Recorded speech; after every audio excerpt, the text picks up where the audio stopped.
In a certain way, technology is all about amplifying our abilities. It allows us to travel faster by taking a train or watching a football match and listening to a concert without being there. When it comes to disabled people, another approach is used. It's called sensory substitution.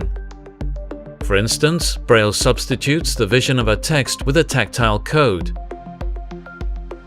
This mouse is thus able to translate into Braille the on-screen text. A camera-equipped headset would be a more advanced technology. By using artificial intelligence software, it can recognize objects and text in the environment and translate them into speech. Bracelets with radar technology and haptic feedback have also been developed to measure the distance of objects.